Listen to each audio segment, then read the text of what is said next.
So guys, networking course की video number 28 है। इस वीडियो में मैं आपको रिपीटर के बारे में बताने वाला हूँ। रिपीटर क्या होता है, रिपीटर कैसे वर्क करता है एंड हम रिपीटर का यूज अपने नेटवर्क में क्यों करते हैं एंड क्या क्या प्रॉफिट हमें इस रिपीटर को अपने नेटवर्क में बिल्ड करने के बाद मिल जाता है। तो रिपीटर के बारे में शुरू से लेकर एंड तक की सारी इंफॉर्मेशन रिपीटर के रिलेटेड आपको इस वीडियो में मिल जाएगी। इस वीडियो के बाद रिपीटर आप अच्छी तरीके से जान जाओगे, कहाँ इंस्टॉल होता है, कैसे हम उसको आइडेंटिफाई कर सकते हैं एंड कैसे मतलब उसका पूरा बैकग्राउंड में क्या काम होते हैं, मतलब सब कुछ आप रिपीटर के बारे में इस वीडियो को देखने के बाद समझ जाओगे। सो गाइस, इस वीडियो को शुरू करने से पहले मैं आपको बता दूं, अगर आपने अभी तक गीकी हब को सब्सक्राइब नहीं किया तो काइंडली सब्सक्राइब करके बेल आइकन को ऑल कर लें ताकि आने वाली कोर्स की कोई भी वीडियो आपसे मिस ना हो। साथ साथ प्लेलिस्ट सेक्शन पे जाके यहाँ पे आप नेटवर्किंग कोर्स की प्लेलिस्ट को एक्सेस कर सकते हैं, बुकमार्क कर सकते हैं, सेव कर सकते हैं, जिससे आने वाली वीडियो तो बिल्कुल आपसे मिस ना हो। और साथ ही साथ आप यहाँ पे और भी बहुत सारे कोर्स यहाँ पे सीख सकते हैं। बहुत सारे कोर्स आपको मैंने यहाँ पे बना के ऑलरेडी दे रखे हैं और फ्यूचर में भी देता रहूंगा। तो अब बिना ज्यादा टाइम वेस्ट करें चलते हैं अपनी वीडियो की तरफ और जानते हैं डिफरेंट टाइप्स ऑफ नेटवर्क के बारे में। सो गाइस, नेटवर्किंग डिवाइसेस में अब हमारा रिपीटर है, तो रिपीटर के बारे में आज हम जानने वाले हैं कि रिपीटर क्या होता है, रिपीटर कैसे वर्क करता है। तो गाइस, रिपीटर अब देख लो, रिपीटर क्या होता है। जैसे कि नाम से ये पता चल रहा है, ये कुछ ना कुछ काम ऐसा करता है जो कि रिपीटेशन में हो, जो कि रिपीट हो रहा हो। तो रिपीटर यूज टू रीजनरेट और replicate a signal. It removes the unwanted noise in an incoming signal. It works on layer 1 of OSI model. अब जस्ट लाइक मैंने आपको केबल कनेक्शंस बताए, एक एक चीज मैंने आपको अभी तक बताई है, जो उसमें से अगर आप किसी भी चीज को ले लो, जैसे मैंने आपको इंटरनेट कैसे वर्क करता है उस वीडियो में बताया था कि सबमरीन केबल्स होती है जिससे कॉन्टिनेंट आपस में इंटरनेट से कनेक्ट हो पाते हैं। तो गाइस, सबमरीन जो केबल्स होती है वो किसी दूसरे कॉन्टिनेंट से इस कॉन्टिनेंट में आ रही है, तो कितना सारा वहां पे वो डिस्टेंस वहां पे ट्रेवल करके आ रही है, कितना वहां पे डिस्टेंस है, अप्रोक्सीमेटली कई हजार किलोमीटर तक का भी डिस्टेंस होता है, जो कि वायर में आपका डाटा कैरी होके आता जाता है।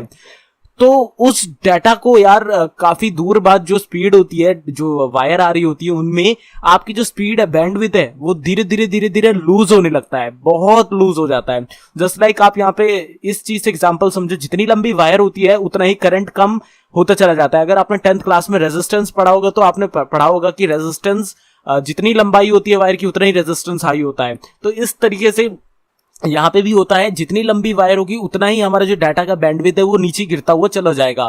तो उस बैंडविड्थ से बचने के लिए, गिरावट से बचने के लिए हमने क्या किया, एक जगह जगह पर मतलब पर्टिकुलर डिस्टेंस के हिसाब से हमने उसे हॉप्स में बांटा, होप्स में बांट दिया या चेक पॉइंट्स में बांट दिया। जहां पे जैसे 10,000 किलोमीटर की लेंथ है तो हर 500 मीटर के बाद एक होप है और एक होप में एक रिपीटर लगा है। तो रिपीटर का काम यहाँ पे क्या होगा कि जितना भी बैंडविड्थ आपका लूज हुआ है पिछले 500 मीटर की वायर के ट्रेवलिंग में, उसको वो रीएम्प्लीफाई कर देगा, रेप्लिकेट कर देगा, दोबारा से उसे रीजनरेट कर देगा, ताकि वहां पे जितना भी लूज हुआ था डाटा, मतलब जो भी बैंडविड्थ लूज हुई थी, वो दोबारा से रीएम्प्लीफाई हो जाए और दोबारा से फुल स्पीड से जाने लगे।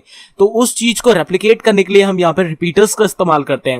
तो नॉर्मली अगर आप ISPs की बात करो तो जो खंबे में बड़े बड़े डब्बे से लगे रहते हैं ना, वो डब्बे एक्चुअल में क्या होते हैं, रिपीटर होते हैं, जो कि आपके जो ISP से वायर आ रही है उसका जो सिग्नल है उसे रेप्लिकेट करती है, ताकि आगे जितनी भी वायर दूर जा रही है आपको स्पीड की गिरावट ना दिखे, आपको बैंडविड्थ की गिरावट ना दिखे, आपको जो इंटरनेट स्पीड जानी है वो जा सके।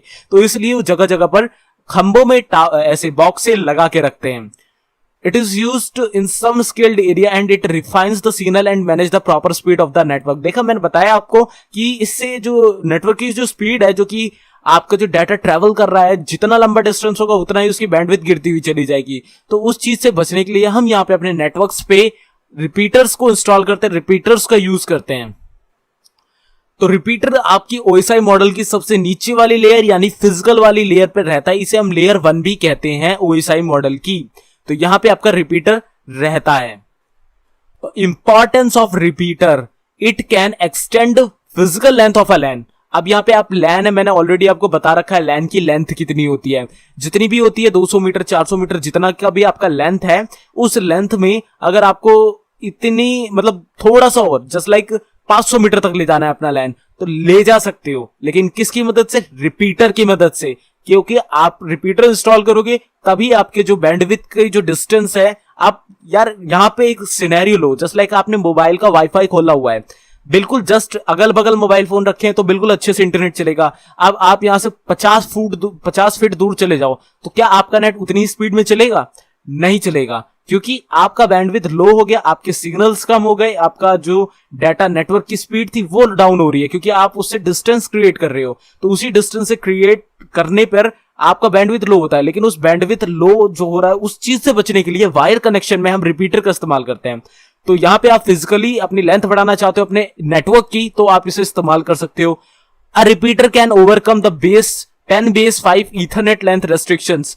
तो ये 10 बेस 5 का मतलब है 100 एमबीपीएस और 500 मीटर तक। तो ये आपको मैं जब केबलिंग बताऊंगा तब बताऊंगा 10 बेस 5 क्या होता है। आप इतना समझ लो, जब भी हम वायर कनेक्शन को इस्तेमाल करते हैं 400-500 मीटर तक की रेंज में, तब हम एक छोटा सा रिपीटर लगा देते हैं, ताकि उतनी दूर तक की लेंथ के लिए हमारे जो सिग्नल्स है वो रेप्लिकेट हो जाए एक बीच की डिस्टेंस में, ताकि वहां पे स्पीड की कमी ना देखनी पड़े। तो इसलिए हम यहाँ पे रिपीटर का इस्तेमाल करते हैं।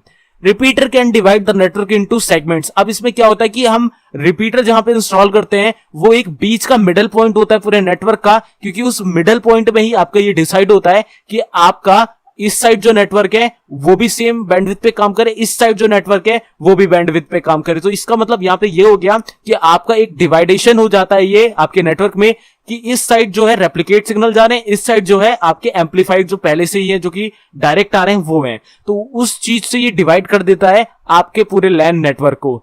Range of LAN can be increased. तो लैन की रेंज इंक्रीज करने के लिए हम इसे इस्तेमाल करते हैं, ताकि आने वाले जो आगे वाले जो सिस्टम्स है उनको कोई भी प्रॉब्लम का सामना ना करना पड़े। So functions of repeater. Functions क्या होते हैं रिपीटर के? It has no filtering capability. इसमें जो पैकेट्स ट्रांसफर होते हैं वो फिल्टर नहीं होते, जैसा कि राउटर में फिल्टर होते हैं, इसमें फिल्टर नहीं होते हैं। ये इंटेलिजेंट डिवाइस नहीं होता है, इसका सिर्फ और सिर्फ काम होता है री एम्पलीफाई करना, रेप्लिकेट करना सिग्नल्स को। It is a regenerator. ये एक रीजनरेटर होता है कि जो आपके लो हो गए, जो आपके करप्ट हो गए सिग्नल्स आते आते, उनको वो दोबारा से रीजनरेट कर देगा और दोबारा से जनरेट करके उन्हें आगे ट्रांसमिट कर देगा। It does not perform any intelligent function. ये कोई भी इंटेलिजेंट फंक्शन नहीं करता कि फिल्टरिंग करता हो, प्राइवेसी मैनेज करके चलता हो, या इंटेलिजेंटली किसी भी पोर्ट में ना भेज देता हो, बिल्कुल मैनेज करके चलता हो, कोई टेबल वर्क करती हो, ऐसा कुछ भी नहीं है।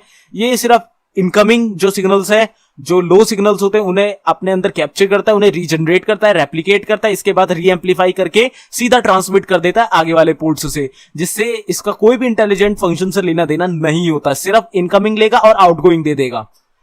It receives a signal before it becomes too weak और करप्टेड। ये रिसीव करेगा उसी जगह पे जहां पे आपके वो सिग्नल्स आके करप्ट हो रहे हैं या बहुत ज्यादा वीक हो रहे हैं, उसी जगह पे इसे प्लेस करा जाता है, ताकि बिल्कुल मैक्सिमम लेंथ हमें इससे मिल जाए कि हमारा नेटवर्क जितना लंबा हो सके हो जाए। तो बिल्कुल जहां पे करप्ट होने लगे वहां पे हमें इसे इंस्टॉल करना पड़ता है।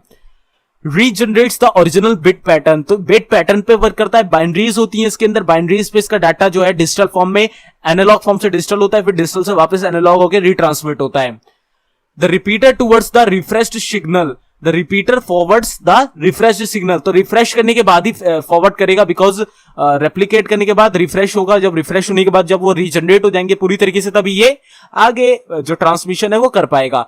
तो गाइस यहाँ पे मैं आपको एक बात क्लियर कर दूं, जो ये आपका रिपीटर है ये एम्पलीफायर नहीं होता है, एम्पलीफायर नहीं कहलाता। ये एम्पलीफायर अलग चीज होती है, बस ये री एम्पलीफाई करता है आपके सिग्नल्स को। एम्पलीफायर आप मत कहना रिपीटर को, it works like a amplifier. Amplifier अलग चीज होती है। एम्पलीफायर में जो आपके ऑडियो होता है उससे रिलेटेड होता है एम्पलीफायर। यहाँ पे एम्पलीफाई से हमारा ये मतलब है कि उसे रीट्रांसमिट करना, रीजनरेट कर देना, ठीक है। तो ये एम्पलीफाइंग करता है आपके सिग्नल्स को, लेकिन एम्पलीफायर की तरह वर्क नहीं होता इसका, ये जरूर ध्यान रखना। एम्पलीफायर बिल्कुल मत कहना इसे। Location of a repeater. A repeater must be placed so that a signal reaches it before any noise changes the meaning of any of its bits. किसी भी जो आपका जो डाटा ट्रांसफर हो रहा है उसमें जो बाइनरीज है, उन बाइनरीज में कोई भी चेंज आने में, कोई भी नॉइस जनरेट होने में, नॉइस से यहां मतलब है आपका जो डाटा है उसकी स्ट्रेंथ हल्की हो जाने से, वीक हो जाने से, एक्सेस ना होने के कारण, उन सब रूट कॉसेस से बचने के लिए हम नेटवर्क में रिपीटर को इंस्टॉल करते हैं, एंड उसी जगह पे इंस्टॉल करते हैं जहां पे ये सब होने लगता है, ताकि वहां पे दोबारा से ये रीजनरेट हो सिग्नल्स और आगे फुल स्पीड से, फुल एनर्जी के साथ ट्रांसमिट हो पाए। A repeater placed on the line before the legibility of the signal become lost. तो उसी जगह पे प्लेस होगा जहां पे आपके सिग्नल लॉस्ट लगभग होने वाले हो, ताकि आगे जितना भी उसकी दोबारा से हमें लेंथ मिल जाए कि इतने दूर तक दोबारा से बिल्कुल फुल एनर्जी के साथ जाएंगे सिग्नल, मैक्सिमम से मैक्सिमम लेंथ मिल पाए, तो उसी जगह पे हम इसे इंस्टॉल करेंगे जहां पे लगभग जीरो हो जाते हैं हमारे सिग्नल्स।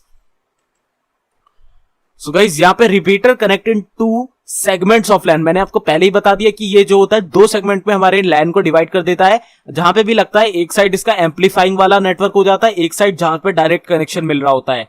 तो इस जगह पे आपका रिपीटर लगा हुआ है, यहां से जैसे आपका कोई भी है, जैसे ये आपका यहां पे राउटर हो गया, ठीक है, यहां से आपके इंटरनेट केबल आ रही है इस कंप्यूटर में, इस कंप्यूटर में और इस कंप्यूटर में, ठीक है, तो यहां पे तो फुल मतलब सिग्नल्स मिल रहे हैं, लेकिन फिर यहां तक इस सिस्टम तक जाने के लिए उसके पास फुल सिग्नल नहीं है, तो वो क्या करेंगे, हम यहां पे एक रिपीटर लगा देंगे, और रिपीटर लगाने के बाद क्या है कि यहां पे दोबारा से रीएम्प्लीफाई हो गया सिग्नल, और यहां पे हमारा फिर से पूरी तरीके से हमारा जो बैंडविड्थ है, हमारी जो स्पीड है, फुल स्पीड फुल एनर्जी में हमें मिलने लगी। तो ये जो चेक पॉइंट है, ये जो होप बना हमारा, ये डिवाइडेशन हो गया हमारे नेटवर्क का एम्पलीफाइड सिग्नल्स में और डायरेक्ट सिग्नल्स में। तो इस तरह से दो सेगमेंट में हमारा लैन बढ़ जाता है जहां पे भी रिपीटर लग जाता है। एक सेगमेंट होता है आगे वाला रिपीटर के, एक सेगमेंट होता है पीछे वाला रिपीटर के। तो capabilities of a repeater, it must be placed between two segments of same LAN just before any noise changes the meaning of the bits. तो ये मैंने बता दिया कि बिल्कुल सेगमेंट होते हैं दो, दोनों सेगमेंट के बीच में जो डिवाइडेशन करता है वो रिपीटर हो गया यहाँ पे, और रिपीटर उसी जगह पे लगता है जहां पे लगभग हमारा जो मेन जो लाइन है उसके जो सिग्नल्स है वो बिल्कुल वीक पड़ गए होते हैं, बिल्कुल खत्म होने वाले होते हैं, उसी जगह पे ये प्लेस किया जाता है। Just before the signal collapse और change the meaning of bit, जहां पे मतलब यार आप लास्ट पॉइंट मान लो कि इसके आगे जो भी अगर 5 मीटर भी हम बढ़ाएंगे वायर को तो कुछ भी हमें वहां पे सिग्नल नहीं मिलने वाला, उसी जगह पे लगेगा। A repeater placed on the line before the legibility of the signal become lost can still read the signal well enough to determine the intended voltage and replicate them in other signal। बस उस जगह पे आपका इतना उसमें power होनी चाहिए, इतना उसमें सिग्नल होना चाहिए कि जो हमारा रिपीटर है उसे कैप्चर कर पाए, उसे कैच कर पाए, उसे रीएम्प्लीफाई कर पाए। एक इतना वोल्टेज होना चाहिए उस वायर में, इतना आपका सिग्नल होना चाहिए कि उसे रीएम्प्लीफाई करने में ज्यादा प्रॉब्लम ना हो। इतना भी नहीं कि बिल्कुल आपका जो 10 वॉट का वहां पे जो मेन चाहिए कम से कम वायर में ट्रेवल करने के लिए वहां पे 0.1 वॉट हो, तो इतना भी नहीं हो, लेकिन हाँ 1 वॉट तक चलता है, 10 गुना कम तक चलता है, 100 गुना कम नहीं चलेगा, तो इतना हो कोई बात नहीं, चलता है।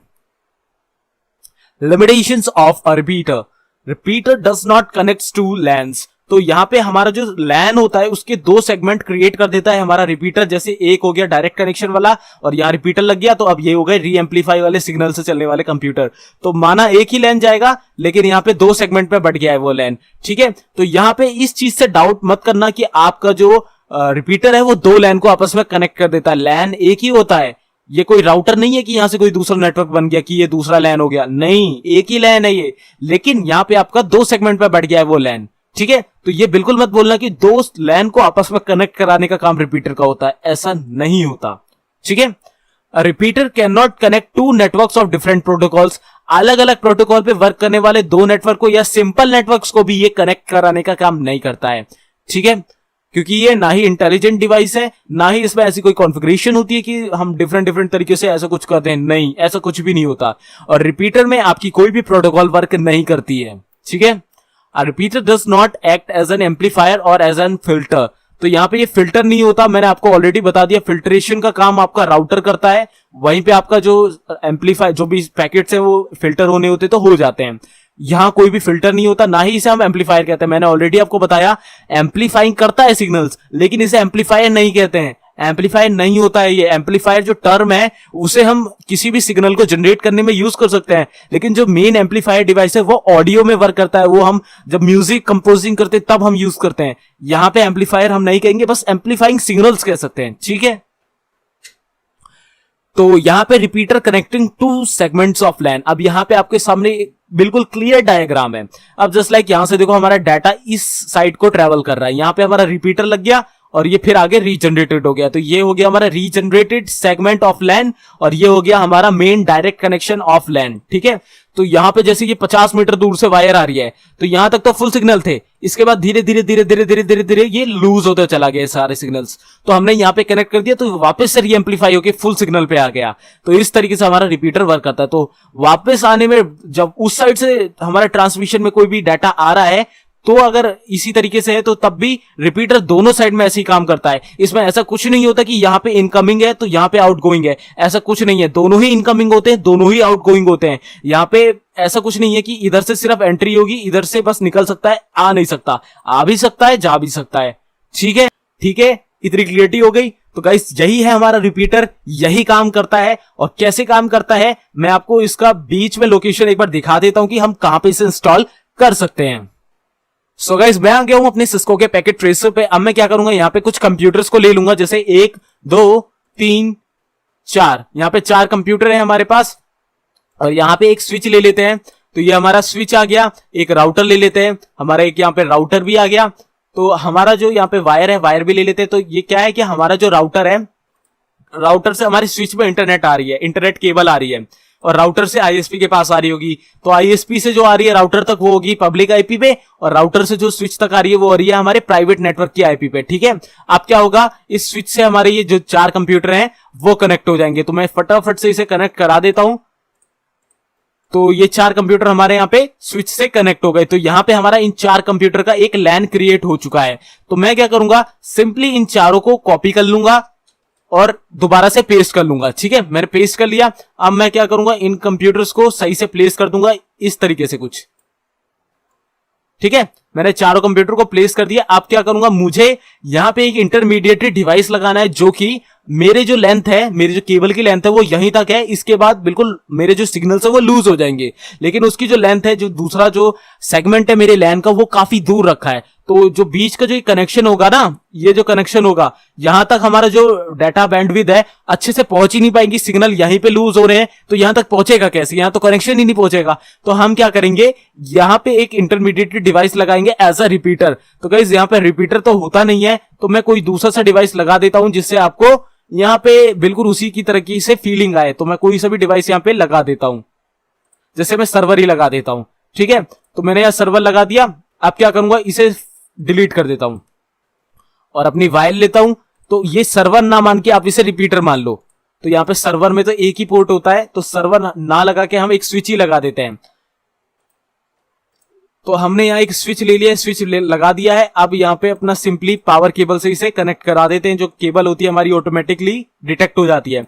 तो यहाँ पे आप स्विच ना मान के एज अ रिपीटर मान लो। तो इससे क्या होगा कि यहाँ पे जो हमारा सिग्नल लूज हो जा रहा था वो रीएम्प्लीफाई हो जाएगा फुल स्ट्रेंथ से, और वापस आराम से यहाँ तक ट्रांसमिशन कर पाएगा। तो फिर यहां से जो भी हम कुछ भेजेंगे डाटा, वो यहां तक बड़े आराम से पहुंच जाएगा, एंड यहां से जो भेजेंगे वो यहां तक बड़े ही आराम से पहुंच जाएगा। यानी यहां इनकमिंग भी होती है, आउटगोइंग भी होती है, दोनों साइड से। तो इस तरीके से आपका बीच में 2 सेगमेंट को डिवाइड करने के लिए हम यहाँ पे रिपीटर्स का इस्तेमाल करते हैं, ताकि हमारे डाटा में कोई भी लूज ना हो, कोई भी बैंडविड्थ लो ना हो। तो उस चीज से बचने के लिए यहाँ पे हम रिपीटर का इस्तेमाल करते हैं। So I hope guys you got the point of the video. ये वीडियो आपकी समझ में आई होगी। रिपीटर के बारे में सभी कॉन्सेप्ट लगभग यहाँ पे मैंने आपको क्लियर कर दिए हैं। आपको ये सही से समझ में आ गए होंगे। गाइस अगर थोड़ी सी भी वैल्यू मिली है वीडियो से तो लाइक करना है। इस कोर्स को एक्सेस नहीं किया तो लिंक नीचे डिस्क्रिप्शन पे है, जाके एक्सेस करो, पूरा कोर्स देखो और एक्सपर्ट बन जाओ नेटवर्किंग में।